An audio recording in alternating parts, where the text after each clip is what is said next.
Hi there. My name is Funk McLovin. You might remember me from such educational films as What's Dirk's Deal?, The Vriscumentary, and of course, Let's Jane Be Evil. A few months ago, I made a video series called the Troll Biology series, in which I underlined a few fan theories as well as the canonical information about everyone's favorite Homestuck species. For SockCon 2021, I've decided to spruce up the video a little bit, correct a few things, add a few things I might not have mentioned, and of course, deliver it to you in a feature-length format. I hope you enjoy, for SockCon 2021, the Troll Biology video. Troll Biology 101. SockCon. Suck on these nuts. I just winked, you can't tell.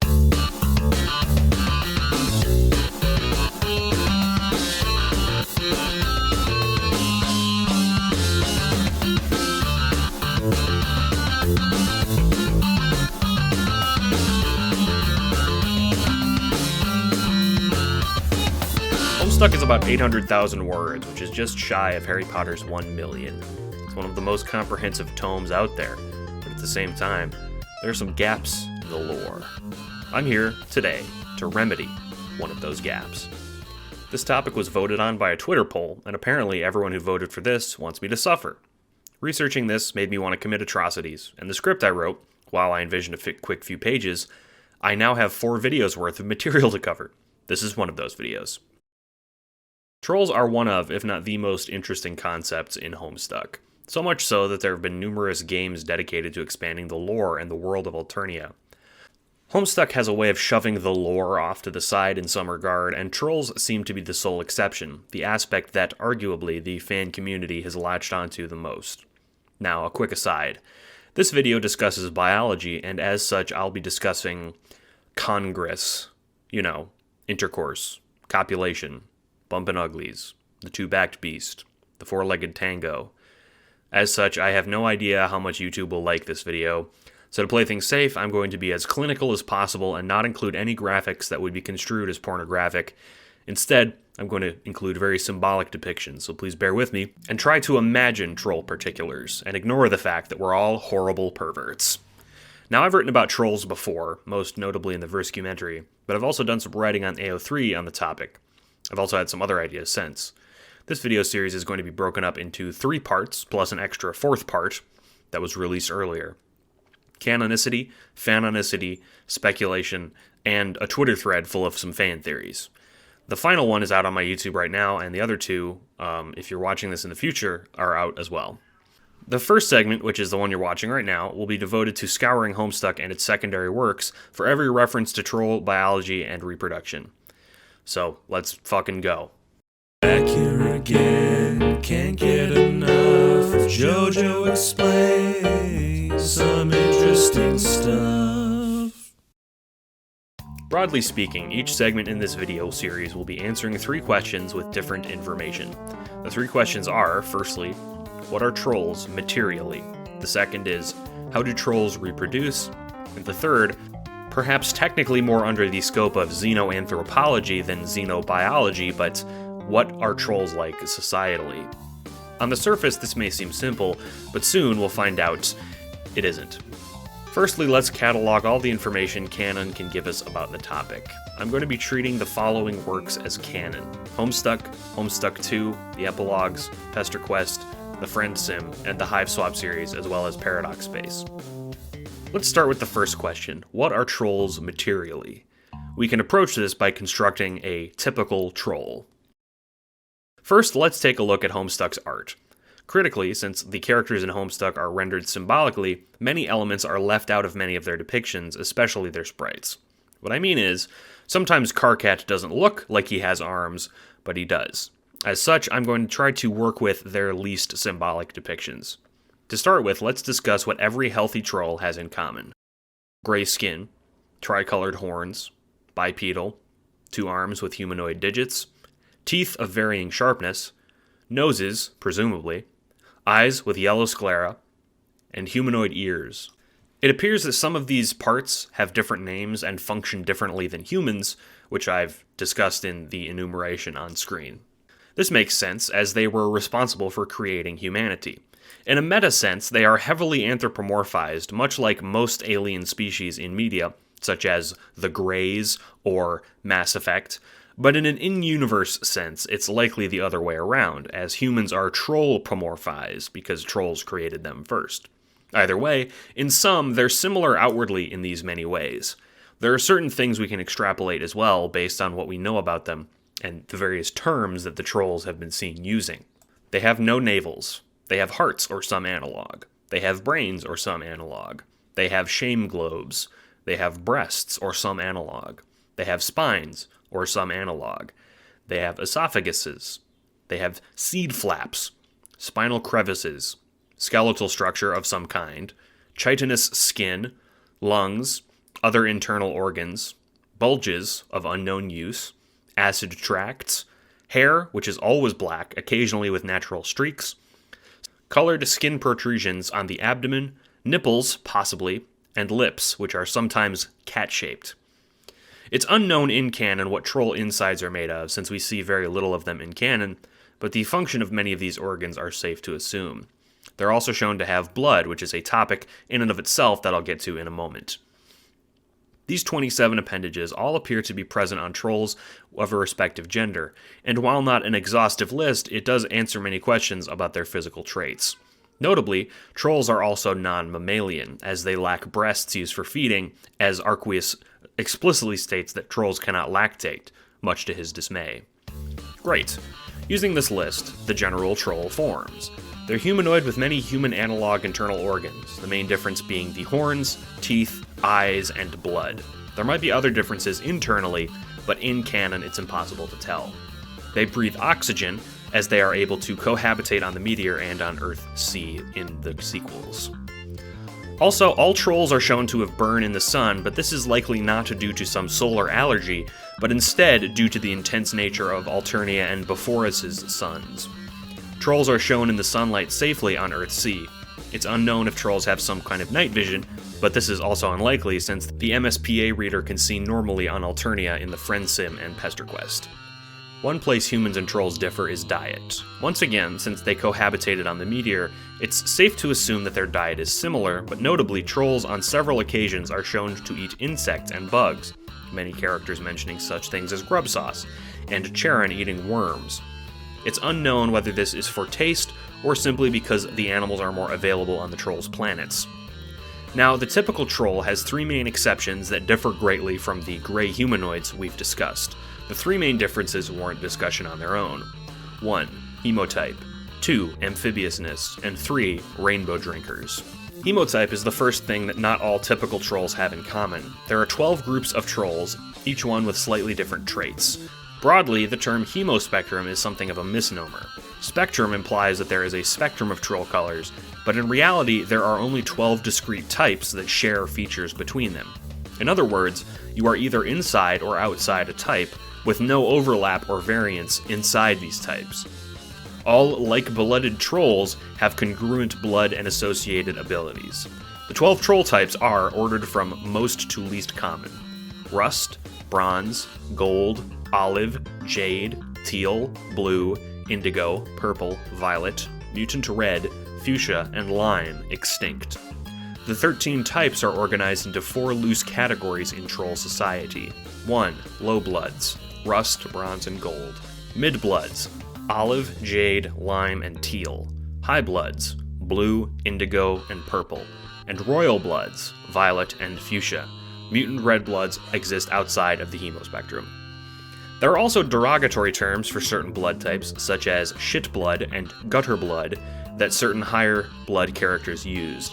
There is a considerable social stigma on the lower bloods, since they are notably less powerful individually. Lifespan also correlates to blood type as well as population size. It's unknown how this occurs. For example, rust bloods have only, quote, a few dozen sweeps, blue bloods live many sweeps, and fuchsias are shown to live hundreds of thousands of years. We've already discussed the typical troll, so now let's discuss the typical troll of each one of these castes. 1. Rust. Rust bloods are the most common. Their blood is close in color to real-life humans. Vriska mentions that many rust bloods could have telekinesis. These abilities are different from troll to troll, with Aradia and her ancestor Damara able to move huge objects, whereas Zephyros can only move very small ones with difficulty. Whether this is due to training or inborn ability is unknown. Their lifespans, as mentioned before, are only a few dozen sweeps, or from 30 to 50 years. All Rustbloods have blunt teeth, and their horns are larger than other castes. 2. Bronze. Bronze Bloods are another low blood type. Vriska claims that many brown bloods can commune with animals. This is certainly true of Tavros, and his ancestor, the Summoner, is heavily implied to as well, though this is never shown in comic. Skilakoriga is shown to have an affinity for animals, but this is not psychic ability. Their lifespans are less than humans. Bronze Bloods have sharp teeth, often protruding past their mouths, and their horns jut out more than other castes. 3. Gold.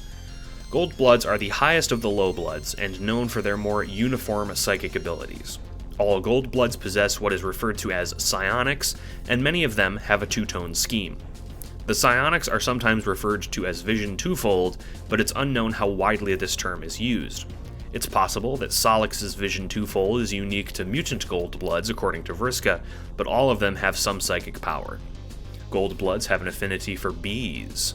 Gold Bloods have a unique condition known as Void Rot that can afflict them, a deficit where the body cannot retain the power. Gold Bloods are used as batteries to power faster-than-light travel on Alternian starships. Gold Bloods live approximately as long as a human. Gold Bloods have sharp teeth, usually in rows, and their horns come in groups of 2. Low Blood commonalities. All low bloods are comparatively common and short-lived compared to higher castes, and all of them have some variety of general psychic ability. Since they are so common, they constitute the proletariat or plebeians of troll society, being the most populous and least socially endowed, consuming media and low-class goods. 4. Olive. Olive Bloods, while not possessing any psychic abilities, are more physically endowed. Trolls like Polypa, Conil, and Nepeta all display great physical strength, and in particular agility.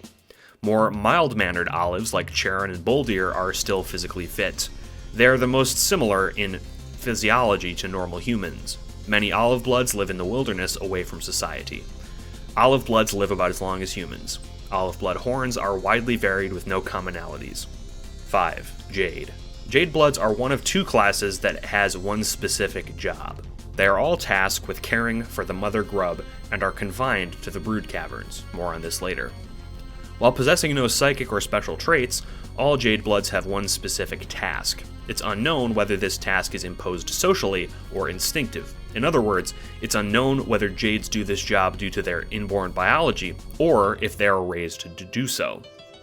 Either way, during the Dolorosis time, Jades were forbidden from going to the surface, though this rule has obviously changed during the time of Homestuck and the Friendsim.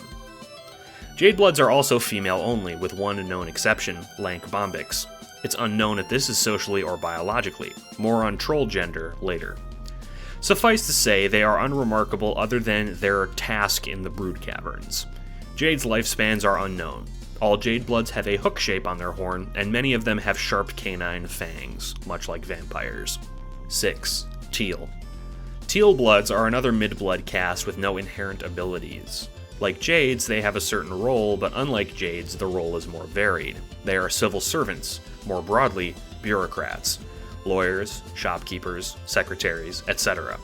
Much like Jades, it's unknown if this is social or biological. Teal Bloods have similar lifespans to humans. Teal horns are all symmetrical, jutting out from the temples. Mid-blood commonalities. Mid-bloods are the humanoid trolls, all of which have no remarkable powers. They're all defined by their jobs, with the exception of Olives, who are heavily implied to fill outdoorsy roles. They all have human-like lifespans, and in society they occupy white-collar jobs. They are the working class. 7. Blue or Cerulean. Cerulean is more an apt name, as blue blood is an umbrella term for teal, blue, and indigo bloods alike, but this is more true blue blood. Notably, blue bloods in real life means noble birth, and aptly, the bloods above blue are significantly more privileged. Ceruleans live in much larger hives than their low-blooded counterparts, living longer as well. They also have abilities related to the mind, though specifically these abilities manifest differently. For instance, the Circuit line possesses mind control and mind reading, similar to Jedi mind tricks, whereas the troll Ardata Carmia is able to freeze subjects in place. On top of this, Vriska and her ancestor also have limited X-ray vision, but this is unknown as to whether it is caste-based. Many ceruleans have odd-shaped pupils or eyes, some even having more than 2 actual eyeballs. 8. Indigo. Indigo bloods are strong. Even small members of the caste, like Amicia, possess great physical strength, and those who train, like Equius and Nikki, are powerful beyond belief. That's really all is to say on the matter. Indigo horns have jutting portions on the ends, like hooks or arrows, and all of them are symmetrical. 9. Purple. Like indigos, purples are strong. Instead of raw power, though, purples are more specifically physically imposing. This imposition increases with age, exemplified in Chahut and the Grand High Blood, with younger members like Kakaro and Gamzee being smaller. All of them have an affinity for clowns and showmanship of various types. Like Jades and Teals with their roles, it's unknown whether this is societal or biological.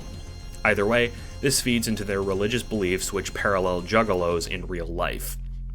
All of them wear face paint, and their caste is ostensibly the ruling class of the land dwellers, as they are the highest caste of them.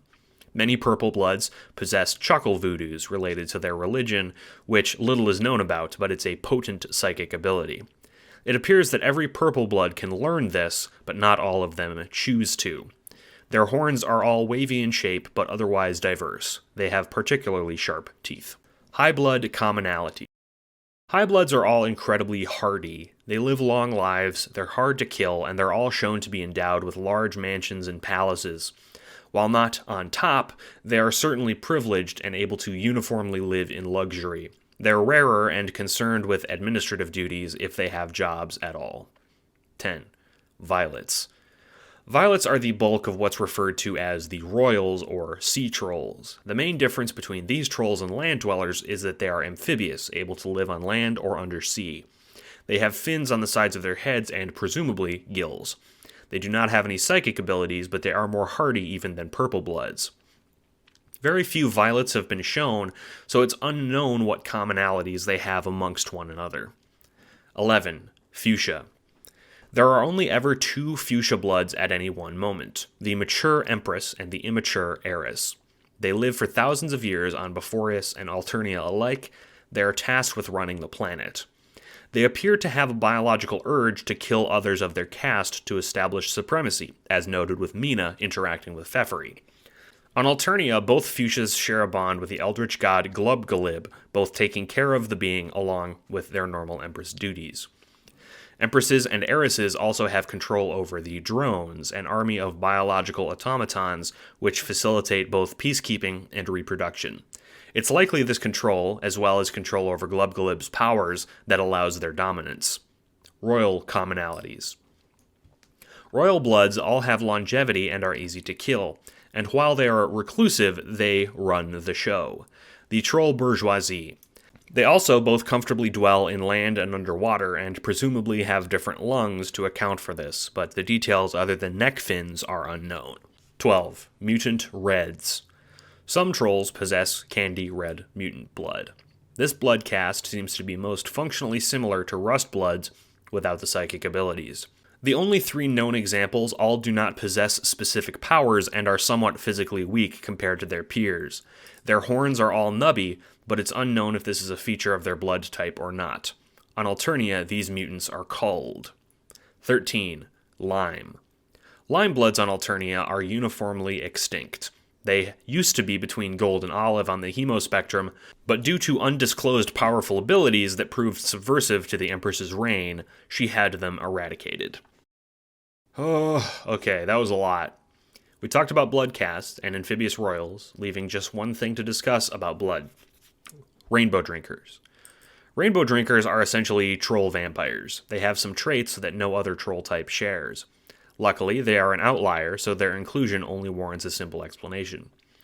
Only Jade bloods are able to become rainbow drinkers, the only 2 we meet in canon being Porum and Kanaya. Interestingly, Kanaya's ancestor and Porum's counterpart, the Dolorosa, does not become a rainbow drinker. It appears that rainbow drinkers' natures remain dormant until they die, where they then awaken in their new state. Drinkers, once they awaken, are characterized by their glowing skin, which is an ability that with practice they can control. They retain any injuries that were responsible for killing them, but over time appear able to heal even huge wounds, like Kanaya's sucking stomach cavity. Drinkers drink blood, but it's unknown if they can survive without it. Either way, it is a great source of desire for them.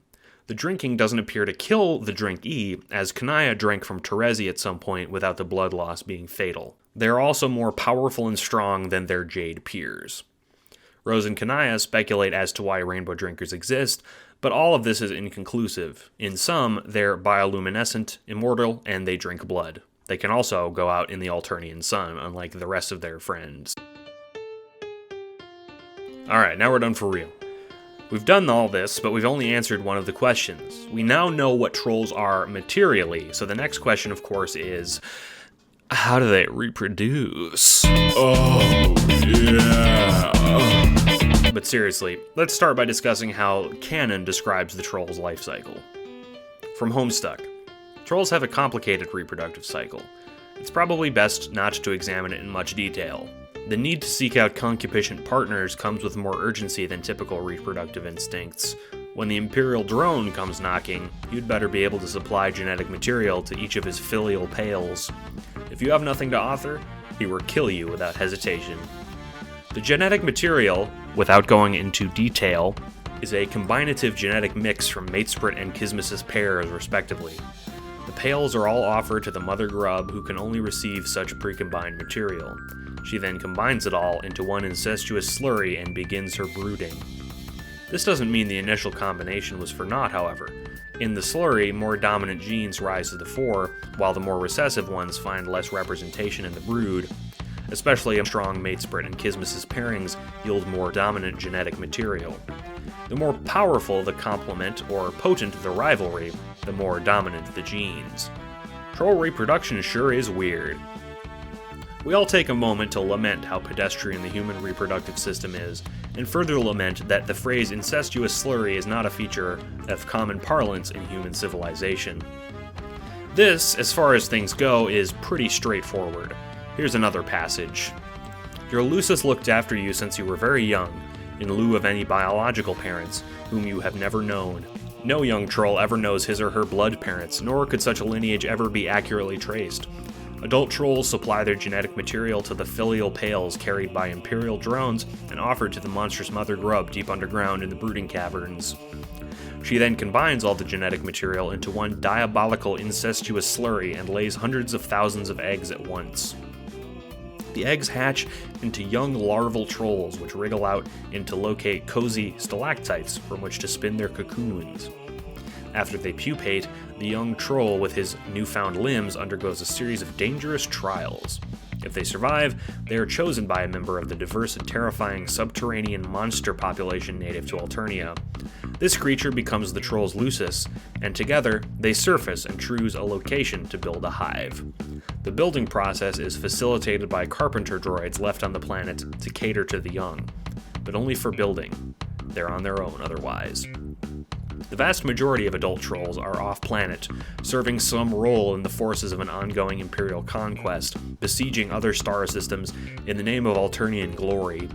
The culture and civilization on Homeworld is maintained almost entirely by the young. Trolls sure are weird. Okay, between these two passages we have a decent idea of reproduction.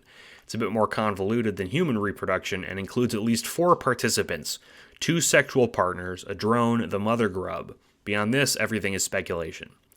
I should mention, however, in a Paradox Space comic, troll reproduction is given in dubious detail, but this is later revealed to have been a mockingly described section by Dave and doesn't go in-depth into the process. That was a lot easier than the Bloodcast section. For now, let's move on. In my more speculative sections of these videos, I'll have more to say about troll reproduction, so don't you worry. Let's talk about the final question. What are trolls like societally? For much like us, trolls do live in a society. Much of troll society has actually been covered in the Hemocast section, i.e. lifespans and social roles, but there are some elements that went undiscussed, made more difficult by the fact that troll society is bifurcated between 2 instances of their planets. As such, I'll be discussing troll society in parts. 1. Wigglers. 2. Adolescents. 3. Adults. 4. Hierarchies. 5. Culling. 6. Romance. 7. Gender. And 8. Before us. 1 through 3 constitute the life cycle. 4 and 5 are the structure of Alternian society. 6 and 7 are the interpersonal issues. And 8 is the differences between Alternia and Before Us. Wigglers. Wigglers are newly hatched trolls. They are small grubs that eventually pupate and metamorphosize into adolescent trolls inside of the brood caverns, emerging after the trials, where it is implied that many Wigglers perish. After their pupation, they are chosen by a Lucis who acts as their parent in a symbiotic social bond. Adolescents. Once they're chosen by a Lucis, the troll chooses a place to live. On Alternia, this process is streamlined by the carpenter droids, and at a very young age create their homes, learning to live in them while taking care of their Lucis. Adolescent here is a misnomer. At this age, they are sexually mature, so biologically speaking, they are adults. However, they do continue to grow, just not through metamorphosis anymore. Adults. Adult trolls are uniformly much larger and imposing, evidenced primarily in the friend sim. Even though different castes have different lifespans, adult is defined by a similar age range, implying that all trolls mature at the same rate, they just exist for different amounts of time as an adult. I.e., 2 20-year-old trolls of Rust and Indigo blood would both be equally mature, but the same Rust blood might not live as long as the adult. Adults are also shipped off-world on Alternia to serve the Empress. More on this later. Hierarchies. The main axis of power on Alternia is the hemo system.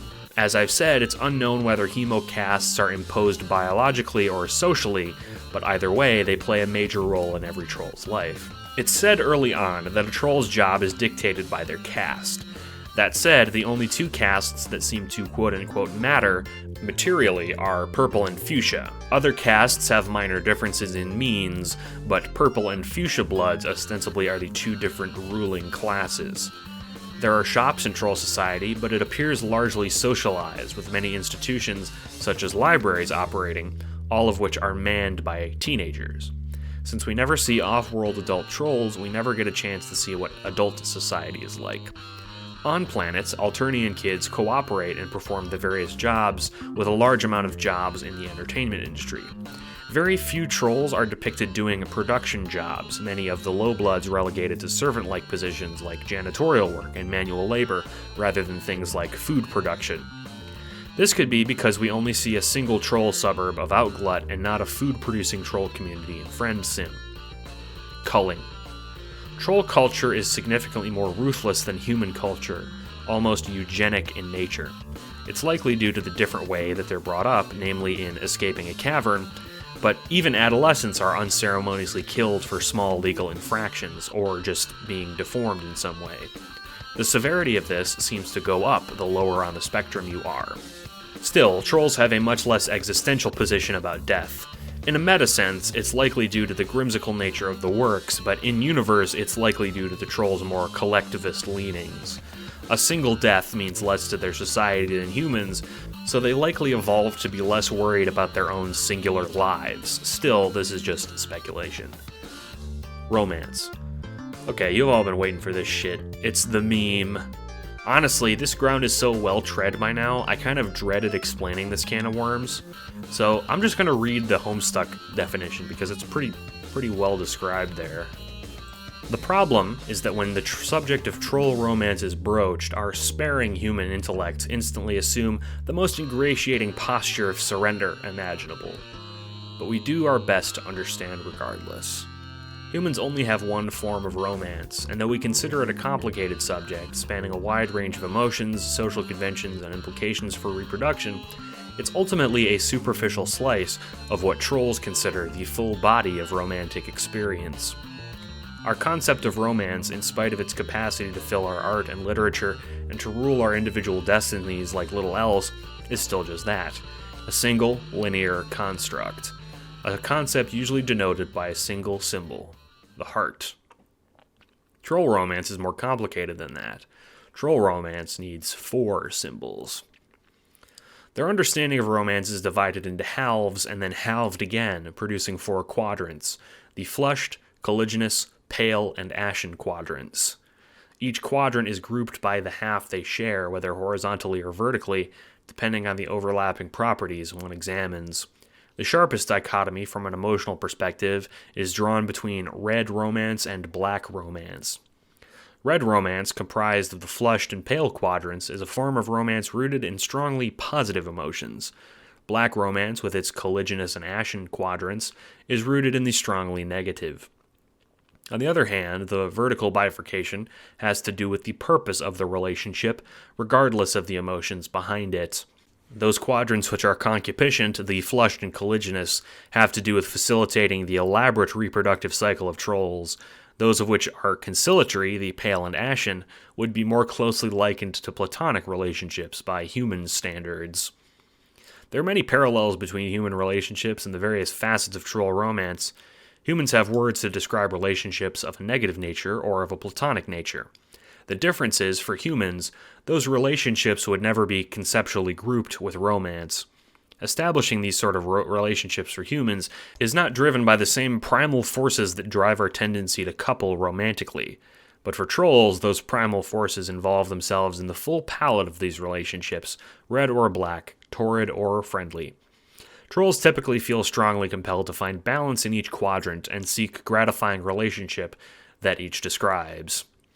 The challenge is particularly tortuous for young trolls who must reconcile the wide range of contradictory emotions associated with this matrix while understanding the nature of their various romantic urges for the first time.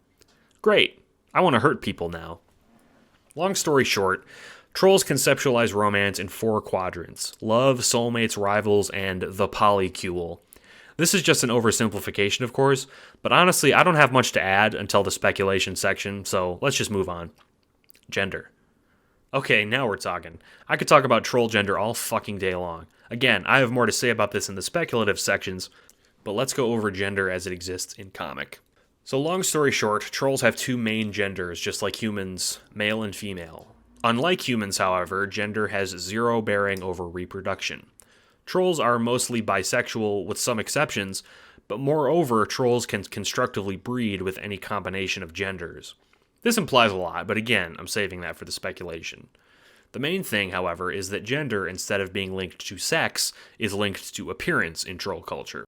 Cancri also implies that gender roles are pseudoscience. This appears to be primarily true, but there are trends that trolls identify with. Male trolls are more soft-spoken and more career-oriented, where female trolls are more hostile. This isn't a rule, more like a generalization, but trolls seem to relate to this. Karkat at one point warns Tavros against playing games for girls, implying that said games are often more vicious and dangerous. Still, these roles, unlike human society, seem not linked to reproduction, but instead on general appearance. Before us is a similar planet, but unlike Alternia, the meaning of cull is reversed. That's to say that instead of being killed, the collectivist nature of trolls is leaned into more heavily, and the culled troll is instead given to the care of someone higher on the hemo spectrum. This likely means that there are different social norms, and furthermore, adults are presumably still present on Before Us, but this isn't explored extensively. All in all, it seems to be a place of less strife and explicit murder, and more strife with subtle means of oppression.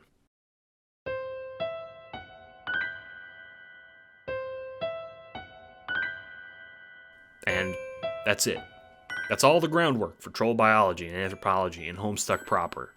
If you're still raring to go, like I am, don't worry, this is just one part. Next, let's depart from the text and try to fill in some more gaps with fanon.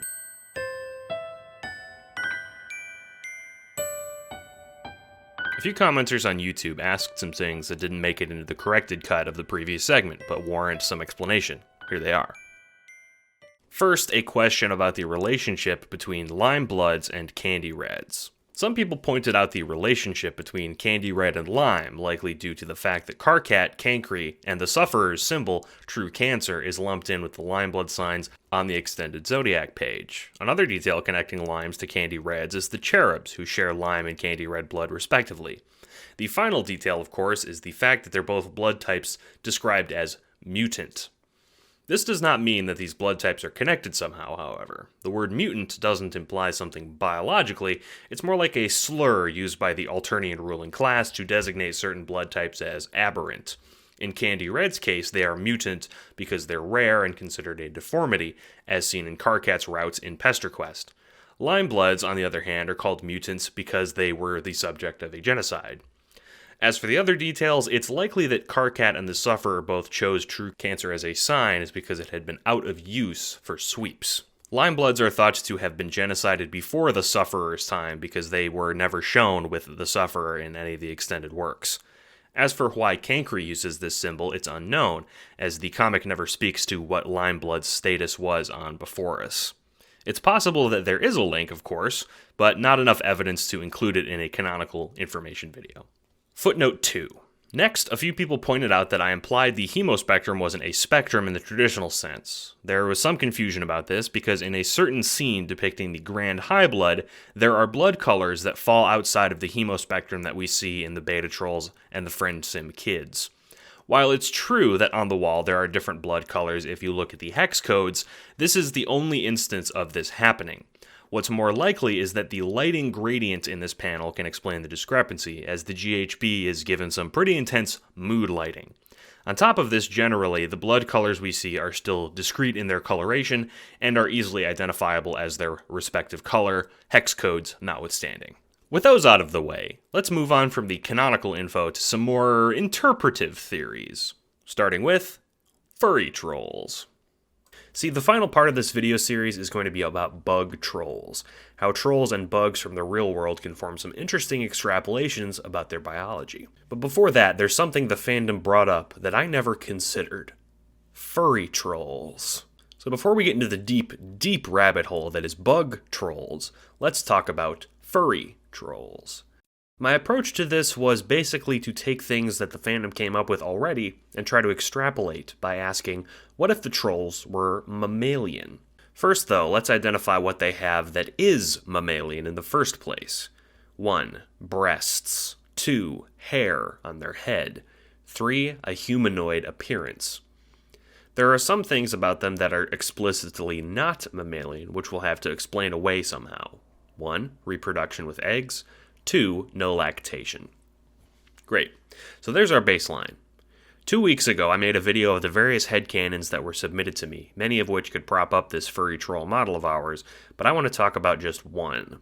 It was submitted basically as a joke, but I'm going to posit it in a serious manner right now. My friend Anna asked a very pertinent question: what if trolls can get pregante? Now, on first blush, you're probably thinking, well, that's not right. There are pages and pages in Homestuck about romance and biology, and that is not how it works. And you're partially correct. If this was a scientific matter, that would be the end of it. But it's not. So let's do a little bit of what I like to call extreme interpretation, where instead of deciding on an interpretation after weighing evidence, we decide on an interpretation, then cherry-pick the evidence.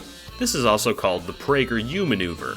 To start with, let's talk about the Condes, specifically the Condes' tyrannical rule over Earth in the Alpha Kids timelines. According to the history as Dirk describes, the Condes did a great deal of genetic engineering to humans to make them more troll-like. She tried to make their blood varied in color, she tried to introduce loci. It's easy to assume that this was to make herself more comfortable on an alien world, but what if that wasn't the whole story? How does the Condes know so much about genetic engineering anyway? What if this wasn't the first time she's done this? What if, on Alternia, the same genetic mutations had been tried for, but succeeded? What if the trolls we see aren't original trolls at all, but genetically altered subjects based on the whims of the Condes? We actually have more evidence for this idea. First of all, the vastly different appearances of the Bephoris trolls as well as the adult Alternian trolls. First of all, ancestors on Alternia have very different builds. They're taller, first of all, which could be accounted for age, but they seem to be much, much bigger comparatively. Another factor is longer hair. Hair, of course, being a trait of mammals. The hair of the adults is uniformly longer than their descendants. It's possible that the Condus genetically modified trolls over time, and modern trolls are an expression of this, with ancestors being further back on the genetically modified timeline. So let's take a peek at the Dolorosa. She has two little nuggets of evidence towards this mammal troll stuff. Firstly, her role. If we agreed that the ancestors were less genetically modified versions of their descendants, then it's easy to understand the Dolorosa's behavior. She was supposed to live in a cave and tend to grubs, but she just decided not to. Later in Alternia's life, it's shown that staying in the caves is more of a life and death situation, but Jade Bloods still leave anyway. This could mean that instead of a biological imperative, the job was given to the Jade Bloods. The second piece of evidence the Dolorosa gives us is the hiss she makes at John when he zaps into her timeline. While not exclusive to mammals, a lot of mammals do hiss, most notably, of course, cats. Reptiles sometimes hiss as well, but specifically the Dolorosa's hiss is long and sustained, unlike a snake and more like a cat. Next, let's compare the Bephoris trolls.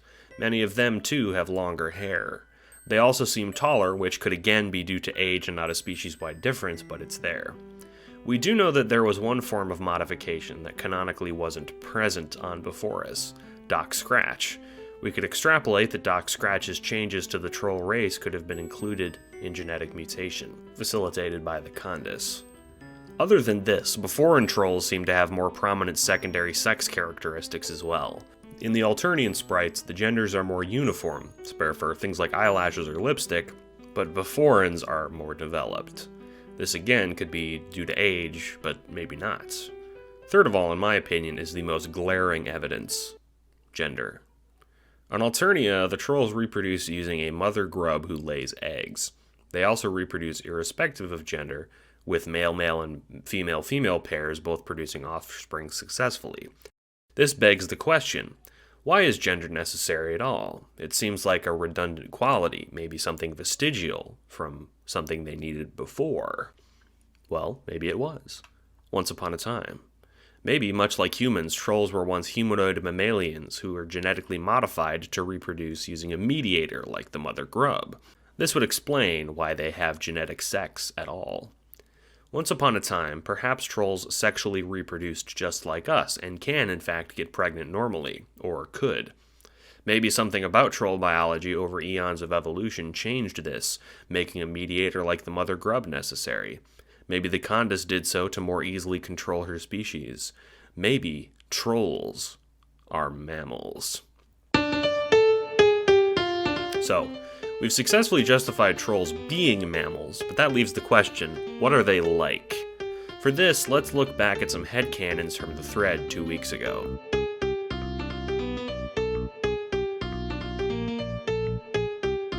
Trolls have little tails. Trolls have paws, or trolls purr. Pointy ears. I'm including these ones up front because I don't think they have any canonical backing, but I do think they're cute, and a lot of people included them, so it didn't feel right to just leave them out. Sea dwellers have blubber. This one fits, especially given that Furry, who lives deep in the ocean, has more mass than the Condus, who lives above the ocean for some time, meaning that the Condus has less blubber because she hasn't lived in the ocean for a while. Blood color is expressed in the skin. This one fits because, like other humanoid mammals, their skin would be pigmented by their blood in some form. Trolls used to be able to breed without the mother grub, or trolls were bioengineered. This one fits the same theory from earlier. Trolls have a thin layer of fur. This would be pretty cute. It would explain why they appear gray instead of having a definite skin tone. Also, it would make some sense because many animals have fur that has a different composition to that of human hair. In other words, hair and fur are different, and trolls might have both. Troll horns are like deer antlers. This one explains how trolls have mammalian horns, as well as can be corroborated with the fact that trolls' horns don't connect to the skull at all. Some people have said also that they have velvet like deer. Again, I think that's pretty cute. And that's basically it. Mainly, I just wanted to talk about this one in brief because so many people enjoy it so much. I loved seeing everyone talk about their headcanons in the thread before, and I think that the furry trolls, while not backed by canon, is a cool concept, and many fics and a lot of art have been made with that interpretation in mind. Make sure to check out any of the artists in the video, all of their links are in the description. What I find particularly interesting about this is, unlike normal anthropomorphization, people endow the trolls with animalistic traits instead of human-like ones. Also, you're all a bunch of fucking furries.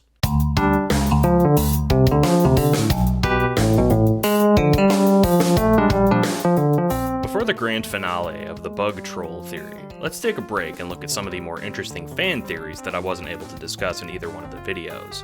To see the full fan theories, a link to the full thread is in the description. Alright, let's take the plunge. I'm gonna only include the ones that are good, obviously.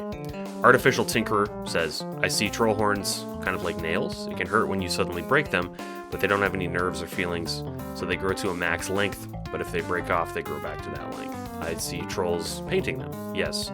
Actually, that's canonical. Kakaro paints his horns, so. I also think that their skin is very, very light, tinted, translucent color of their blood, like how you'd see a red when holding a flashlight through your finger.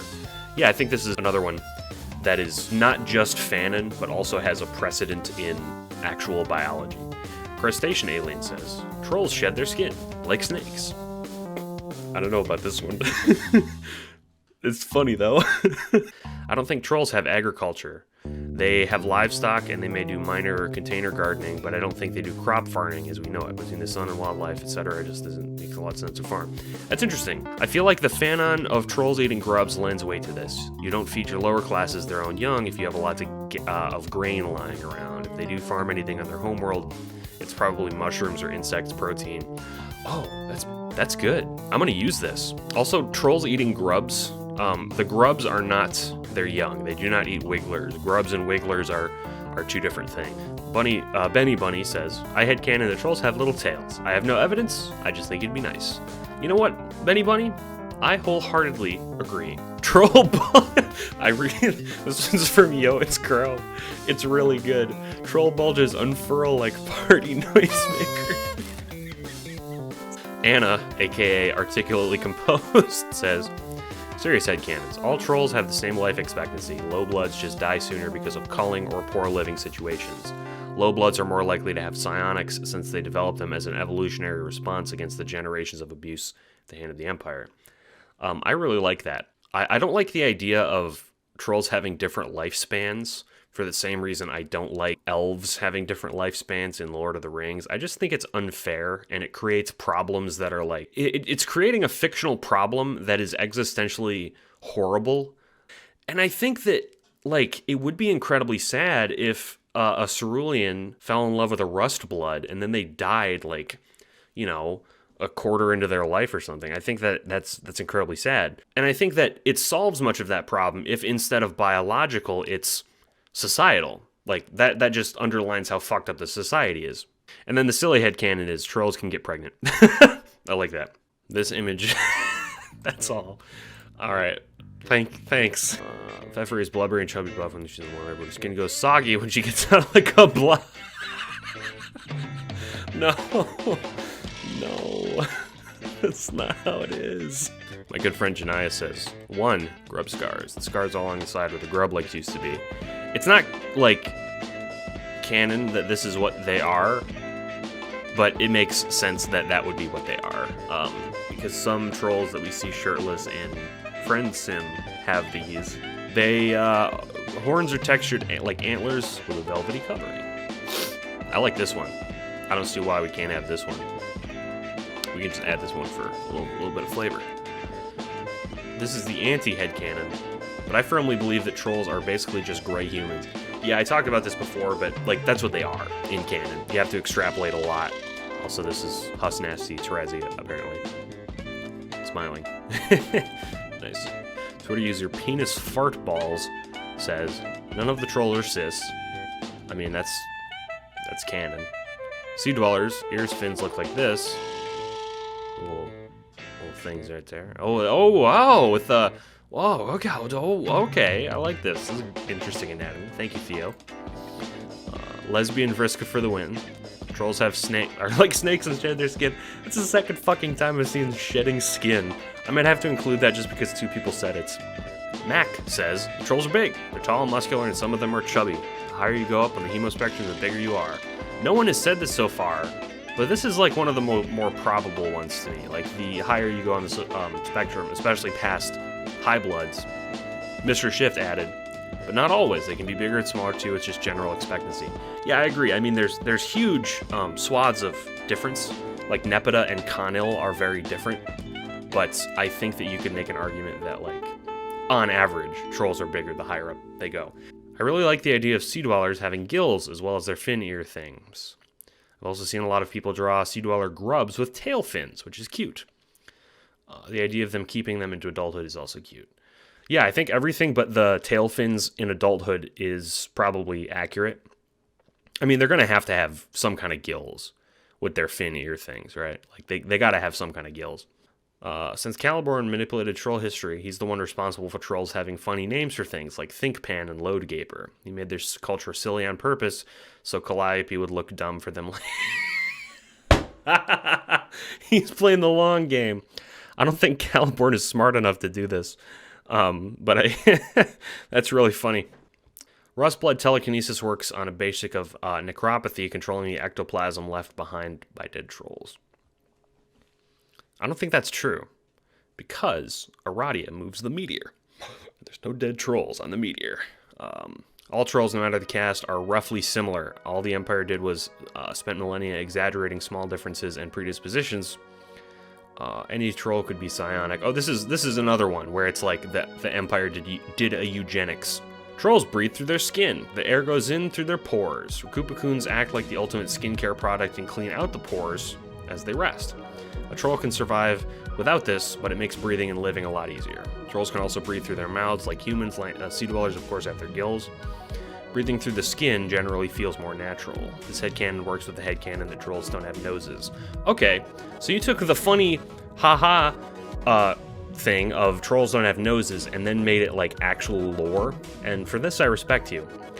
However, I don't think it's, well, I might come back to this.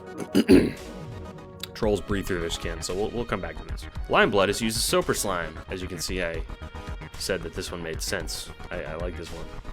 You rang, says Mad Matryoshka. Ears are long and pointed and have saddle joints to make them move forward and backward for an extra range of hearing. No noses. Everyone's fucking... I'm so fucking astounded that the no noses thing has picked up so much traction, apparently. Sight's not very good since they live in the dark. Pigment in the scalera is to protect them in brighter lights. Oh, that's interesting. I don't think this one's true because they live comfortably on Earth C, which is a sunny planet. Skin is thick and textured, but scars easily. Okay, we'll get back to the thick skin one. Their digestion is very good, and they can eat a lot more than humans can without getting sick. This one makes sense because they eat fucking bugs. So yeah. Grub legs are made of bone and harden during pupation to become their first set of ribs. Grub scars are the entry point where they break the skin. Okay, this is taking grub scars, which is basically canon at this point, and making it, like, actually make biological sense. So we're going to come back to this later. Grub eyes are coated in a thin layer of hardened blood. Yeah, it's gross, sorry. Listen, we're all fucking gross monster fuckers here. It's fine. It's absorbed in the blood by pupation. When this coating is not absorbed properly, it causes changes in how the body handles the electric currents, i.e. psionics. Trolls require less water in their body than humans because their saliva and tears and other unnamed fluids are made up of blood, which is easy for them to produce. I do like this.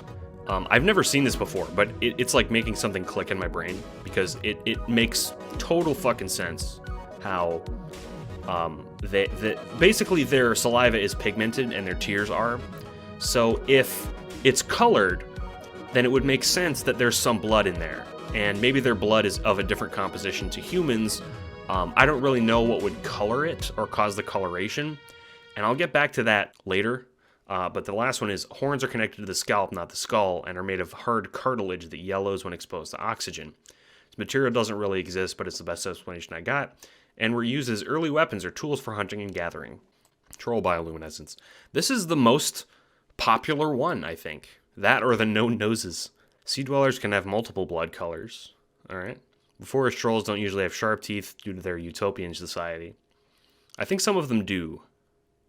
So this might be wrong. Well, not wrong, just non-canon. Some limebloods are still out there somewhere. Yeah, this makes sense. I mean, it was framed as a genocide, so it would make sense that some might have survived somewhere. Their education system is better than ours. I don't know how that would be, but it makes sense, because they're like as smart as humans. Vriska never has to go to school, so she would be done by the time she's the equivalent of 16. So like, yeah, I don't see why not. With that, I've kept you waiting long enough. The final theory of the night: bug trolls. As we saw in the last 3 videos in this series, there are 3 predominant theories that emerge about trolls biology: human trolls, furry trolls, and bug trolls. Now, if you're an adherent of human trolls, then all you need to know about trolls is contained in the Canon information video. If you're a furry troll advocate, then enjoy the last video. Furry trolls are adorable and would make excellent fodder for a fanfic or AU, but what I want to talk about today is something that has significantly more precedent, something far more plausible. I want to discuss insectoid trolls. The main leaping off point for insect theory is, of course, reproduction. I won't put too fine a point on it yet, but basically, trolls are at least bugs during some of their stages of life. They're born as insectoid wigglers, they pupate, and they all hatch from eggs from a mother grub. It's also canon that they don't have nipples, and while they do have body hair, some bugs also have hairs, which means they are not necessarily mammals. It's clear that trolls then share most of their anatomy and life cycle with bugs, specifically insects. Fine, so they're bugs. But what kind of bug are they? There are many real-world analogs that we can draw from and sort of layer on top of trolls as convenient, which I'll be doing presently. Also, for the sake of viewers who dislike bugs, please feel free to check out now. There are going to be bugs in this video. There are going to be a lot of bugs in this video, so only proceed if you're okay with that. I understand. In nature, there's a term for organisms that have queens and a stratified caste of young: eusociality.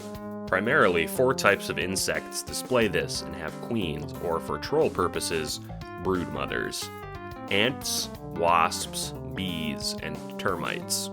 Now, some species of these insects, namely wasps, can reproduce parasitically, i.e., they lay eggs in a host. This is obviously not related to trolls, so let's dispose of this. What we're interested in are typical examples of eusocial species. So what insect is most similar to the troll? Well, bees and wasps can be discounted quickly. Both of these create intricate nests which aren't seen in Homestuck or its related materials. Once hatched, the adolescents pupate entirely inside of a comb, emerging as adults, unlike trolls. Ants are a little more similar. They lay eggs from which larvae emerge, which then pupate into mature adults. This also goes for termites. Critically, however, termites do not pupate, instead having a nymph stage. Trolls, then, are a mix between ants and termites. Essentially, they look like termites with a gravid queen and a grub-like appearance, but they mature like ants with a quick larval and pupa stage. This also tracks with how the larvae of both species act, i.e., searching for nutrients close by, like trolls searching for nutrient-rich stalactites. The resemblance doesn't stop here, however. Ants and termites both have a different gender system to that of humans. Instead of 2 singular genders, there are distinct castes, each with different features. Here's where things get interesting. For those unfamiliar with the ant life cycle, broadly, ants reproduce using 3 components: queens, workers, and soldiers. The work starts with the queens and males. Males will deposit sperm into the queen, who stores it inside her body to be released selectively. A queen can either choose to fertilize or not fertilize her eggs. Unlike in mammals, unfertilized eggs will still produce young, though in this case they all become male. The female worker ants are larger and more robust, however, they are incapable of mating, sometimes able to have singularly male offspring. The queen can also choose to lay virgin queens to then inhabit new colonies with new males. So basically there are three types: queens, males, and females. Females do work, males help reproduce, and queens have all of the eggs. Sometimes virgins will leave the colony to make new colonies with males, these winged males referred to as king ants. Now, looping back to trolls. Here's where the fun begins. First, let's get the obvious parallel out of the way. The queen of troll society is the mother grub. She has the eggs and is responsible for reproduction. That was easy. The next part, however, I absolutely adore. So much like the queen ant can have different gendered offspring, the mother grub can also select which gender their offspring will be. So, does this mean that male trolls are unfertilized and females are? Well, no. Female gendered trolls are involved in the troll mating process. Ergo, all trolls as we know them are sexually male. In other words, since all trolls we see in Homestuck are capable of reproducing and producing, quote, genetic material, they are male worker individuals. But that begs the question then, who are the female soldiers? Easy. Drones. Think about it. Drones are larger than trolls, they're not involved in mating except in a facilitative capacity, and they have to perform defensive work for the colony. Not only this, but we have evidence of king individuals as well. King ants are particularly robust males who are tasked with fertilizing virgin queens going into new colonies. Who in Homestuck is a particularly robust individual tasked with taking care of a virgin queen and her egg to establish a new colony? Kanaya. In fact, the whole rainbow drinker phenomenon could be for this very purpose. A particularly physically excellent sexual male tasked with the perpetuation of a new colony.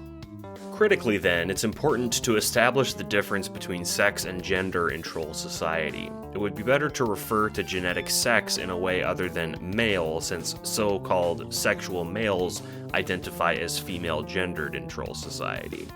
In other words, trolls don't have sex as we know it. Their genders, male and female, are unrelated to their reproductive status or caste, unlike many humans. Now, before we marinate in the fact that I've just blown the whole thing wide open, let's talk about the implications at play here. First of all, the elephant in the room. I just claimed that all trolls we see are male. This, of course, is just in a sexual capacity and not a social one. Vriska is still a girl despite her sex. As always, gender is a societal construct. Next, let's talk about some things that ant-troll theory doesn't address, namely blood caste.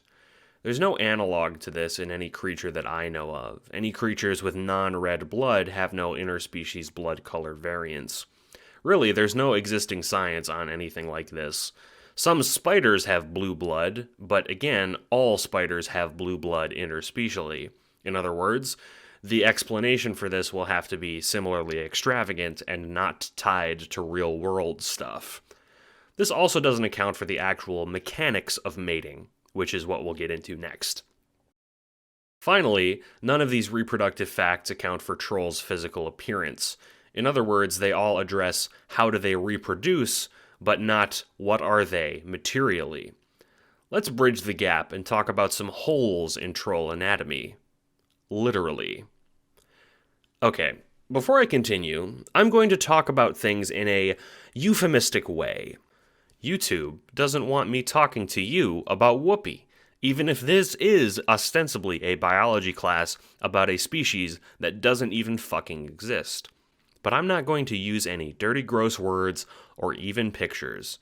I'm going to go halfway and trust that you guys, the viewers, can go the last half yourselves. So, how do trolls fuck? Yeah. Well, in bees, the males deposit the genetic material manually into the queen herself. Genetic diversity is achieved by males mating between colonies. This obviously is not possible for trolls. For starters, it's clear that two partners are necessary to produce genetic material, which is then collected in buckets by drones, then delivered to the queen. The drones then likely make a deposit into the queen somewhere. She might have an opening, or it might be injected. Also, as far as we know, there is only a single fertile mother grub on the entire planet of Alternia, as well as the virgin, who cannot reproduce as she has not been fertilized.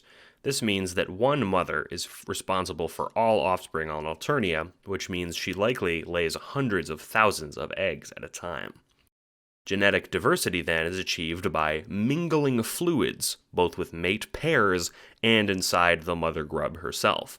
The mixture referred to in comic as a slurry, implying that it is all free-flowing within the mother grub. Unfortunately, Andrew Hussey also refers to this as incestuous, implying all trolls come from the single mother grub and are therefore technically all related to her singularly. It's also likely that the mother grub can stockpile slurry inside of her body, as occasionally trolls will have genetically identical ancestors, meaning that occasionally a pure genetic sample will fertilize an egg, essentially organically cloning the original troll. It's unknown if this is a feature of normal trolls, as the homestuck trolls do not reproduce via the mother grub, but it's likely, since on Earth-C there is a clone of Riscus Circuit born of the Earth-C mother grub. The mechanics are easy to deduce from how trolls discuss things. The term bulge has been used several times, and it's easy to infer that trolls use this bulge in intercourse.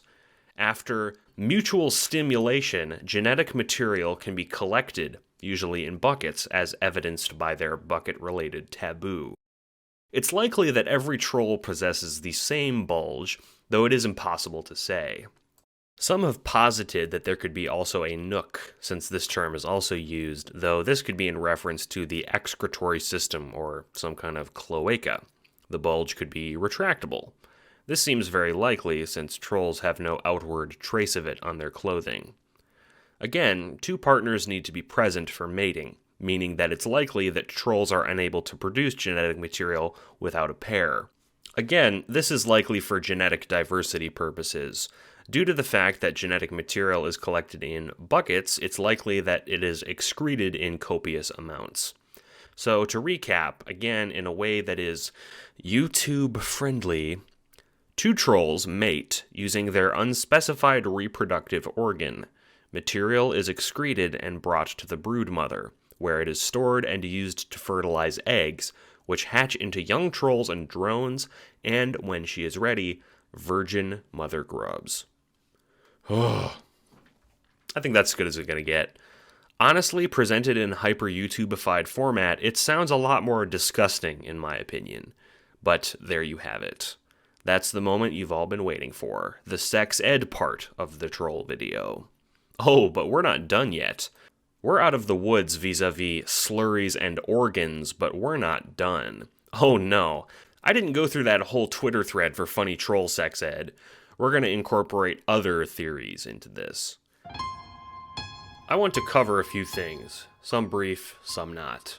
They are as follows. 1. Other mother grubs. It appears that Alternia has one singular mother grub. The main evidence for this is that we never see another mother grub, but it's possible that it's not necessarily the case. There could be a few arrangements. Firstly, there could be one mother grub that furnishes the entire troll race with wigglers. This seems the most likely on a meta level, but least likely on a logical level. In other words, in comic, another mother grub is never mentioned, but it would mean that trolls could go extinct just from killing one mother grub. Another possibility that's similarly likely, but less tenuous in a biological sense, is if each extant troll colony had its own mother grub. For instance, Alternia has one, then each colony that the Condes conquers contains one as well. This could be similar to how bees and ants reproduce. Queens lay virgin queens who then establish extant colonies elsewhere. A third option is there to be actually many mother grubs on Alternia. This would be the most logical, since not only would this prevent extinction risk, it would promote biodiversity.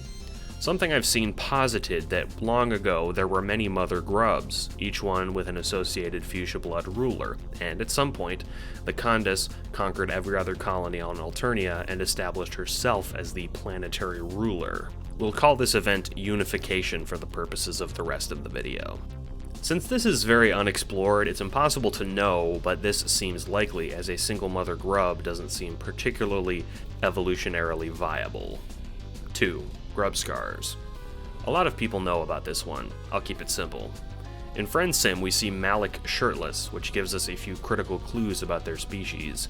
They have no nipples or belly buttons, of course, since they're not mammals, but they also have strange protrusions from the ribs that match their blood color.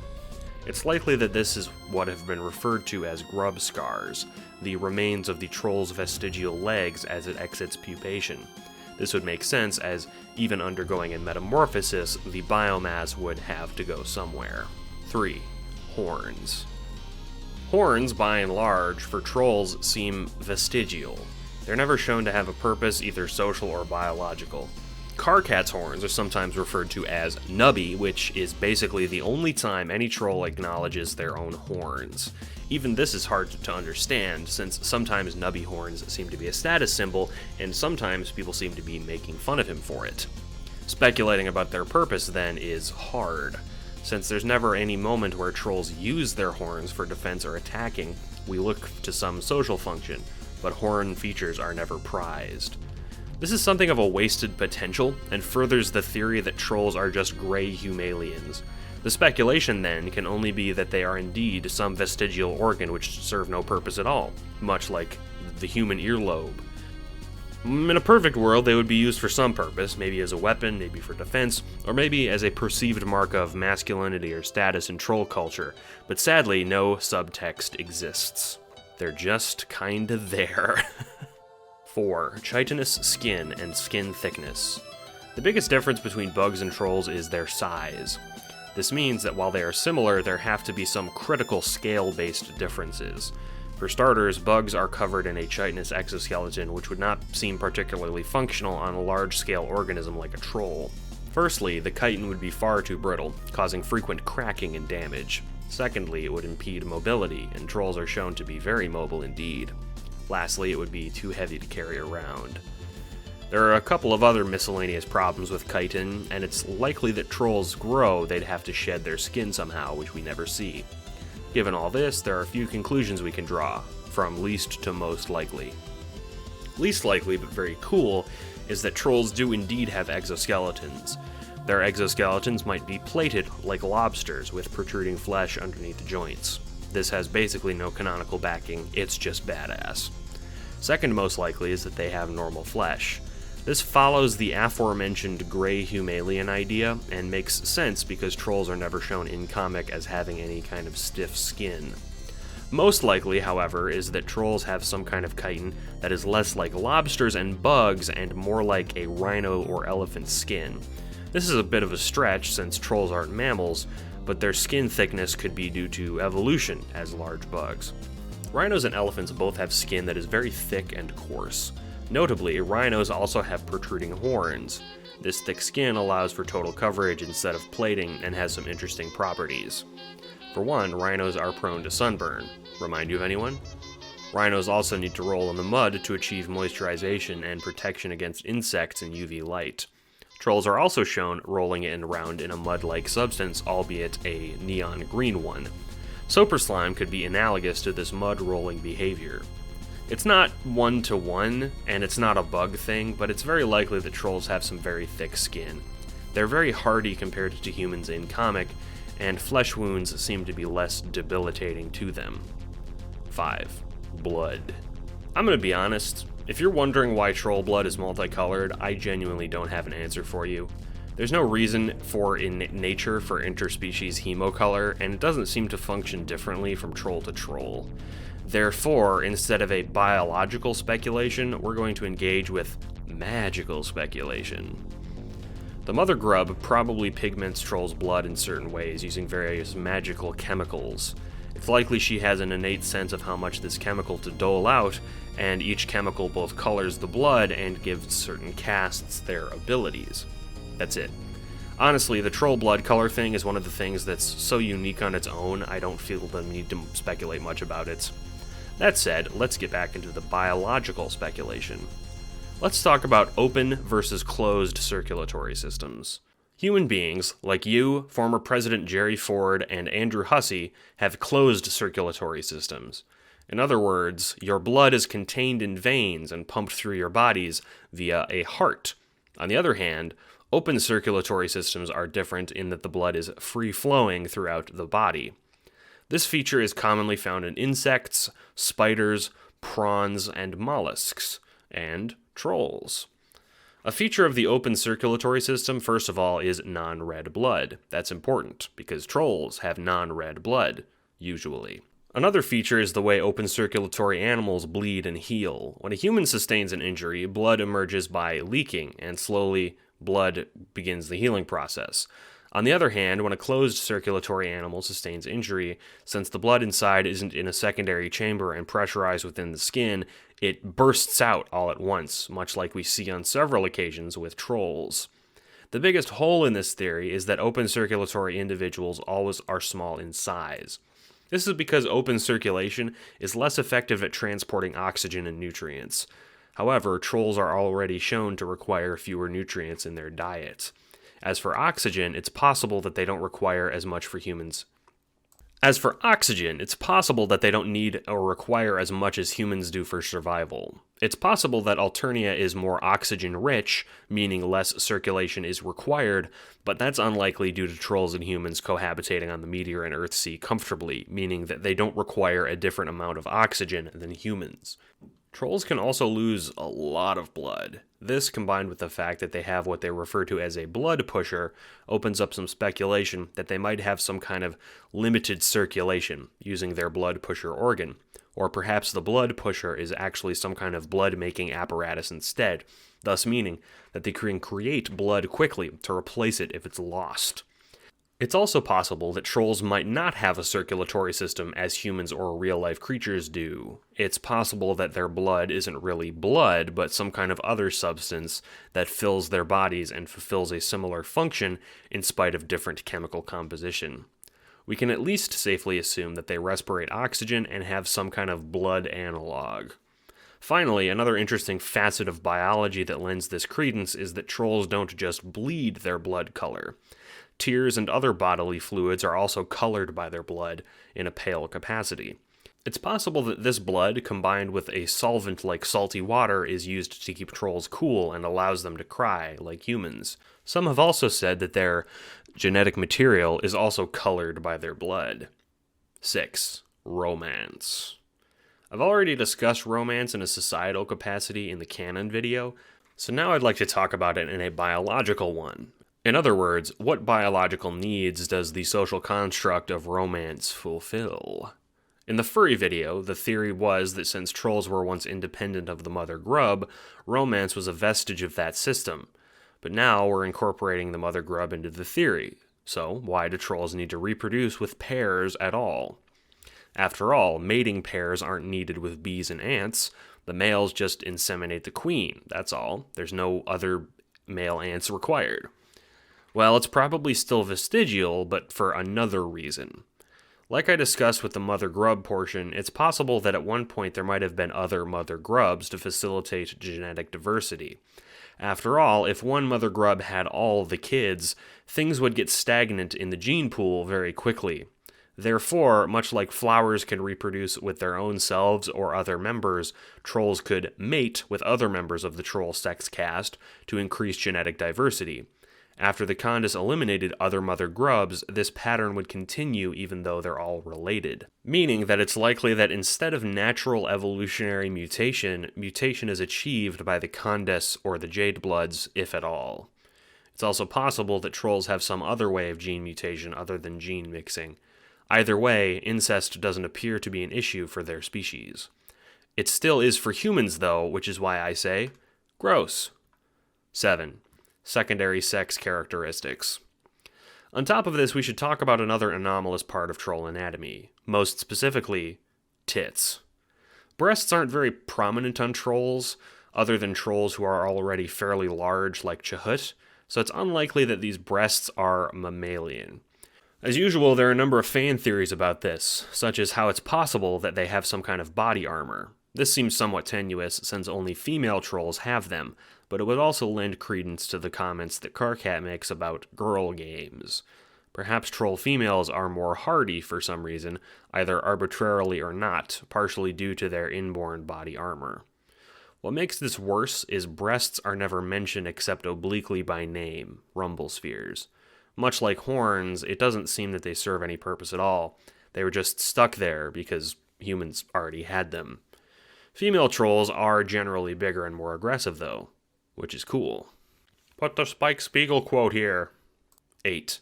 Retroreflective eyes.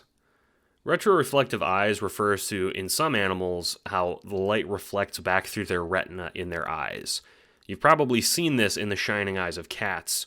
It's likely that trolls have some form of this because their sclera is uniformly yellow instead of humans who have whites. So that means if you leave the flash on, trolls' eyes will glow. That's pretty funny. 9. Body temperature. I added this point because there's a pretty common headcanon that goes trolls' body temperatures go down as you go up the hemospectrum. Examining this, it seems unlikely that this would be the case if they had an open circulatory system and thick skin. Instead, they would probably be uniformly cold to the touch. This is because without a closed circulatory system, their skin would not have any body heat. It's possible that the different blood colors have different temperatures in and of themselves, but this theory doesn't hold up. Trolls on Alternia are also never seen wearing heat-sensitive clothing, meaning that either trolls are not sensitive to temperature at all, or that Alternia's temperature isn't at all variable like Earth's is. All in all, like most insects, they would be cold-blooded, meaning that their body heat would be lower than humans but still relatively warm. 10. Diet. Trolls eat bugs! They don't have agriculture, or at least we never see any, which has led many to theorize that they are carnivorous, but most specifically insectivorous. They don't eat lucci, at least we never see them, and most of the food items seen in Hive Swap are either bug-themed or soda. It's probable that the insect population is higher on Alternia, meaning that they can eat more bugs that are readily available. Carbonated beverages are the only exception, with drinks like Tab and Faygo. Many have speculated that these have a soporific effect similar to humans in alcohol, and carbonation gets trolls drunk. There's nothing to back this up, I just like it. So yeah, trolls eat bugs and drink Faygo. In other words, they're living the dream. 11. Lifespan. In comic, it's stated that troll lifespans exist on a spectrum, with low-bloods living shorter lives. Much like the other points, I think it's unlikely, barring some magic in their blood that somehow extends or restricts their lives. In Candace's case, it's likely that magic is how she stays alive, because she's the thief of life. More likely, on a basic trolls level, it's likely due to meddling from the Empress. After all, if low-bloods don't live as long, there are fewer to have to suppress. This is evidenced by the fact that no matter what type of blood a troll is, there's nothing to suggest that they have different maturation rates. It would be strange for two organisms with two different natural lifespans to mature at the same rate. Also, the lifespan info is obtained by Doc Scratch and Mindfang, and, well, let's just say they're not the most reliable narrators.